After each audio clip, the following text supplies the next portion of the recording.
Welcome back to History Unveiled. I'm Alex. And I'm Jordan. Today we're exploring the complex relationship between AIPAC and the American PLO rapprochement during the late 1980s. Wow, it's a pivotal chapter in Middle Eastern politics. In the 1980s, U.S. relations with the Palestinians and the PLO were complicated. The administration maintained backdoor contacts with the PLO since 1981, leading to official recognition by the end of 1988. Meanwhile, Congress, under AIPAC's influence, pushed legislative measures to prevent any rapprochement with the PLO. This recognition was seen as a failure for the powerful lobby. Despite this failure, the reality for Palestinians remained dire.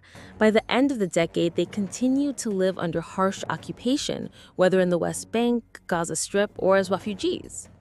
It's important to note that this period was influenced by significant events like the Israeli invasion of Lebanon in 1982 and the First Intifada in 1987, which shifted perceptions in American society. Wow, these events created a new undercurrent among progressive Jews and others in American civil society.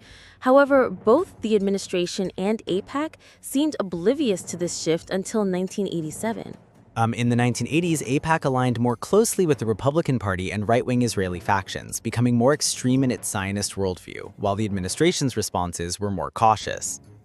Contact with the PLO began through mediator John Edwin Meraz, with Secretary of State Alexander Haig overseeing discussions. The PLO was willing to declare an end to armed struggle in exchange for U.S. recognition.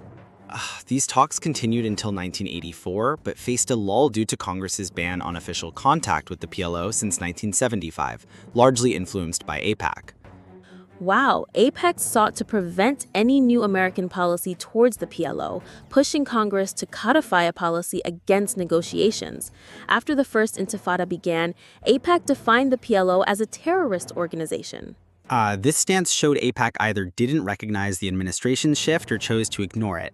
Public opinion began to change, supporting the Palestinians and questioning previous narratives. By 1988, the momentum shifted rapidly. Organizations like the Brookings Institute advocated for U.S. recognition of the PLO, coinciding with the Swedish Foreign Ministry's offer to mediate. Wow, following the November elections, both Reagan and President-elect George Bush Sr. supported this shift, especially after the PLO declared independence and accepted a two-state solution. On December 14, 1988, Reagan announced the U.S. would enter a substantive dialogue with the PLO, citing their acceptance of UN resolutions and renunciation of terrorism.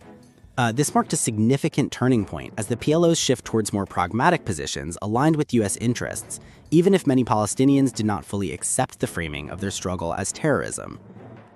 AIPAC faced a new reality with this recognition.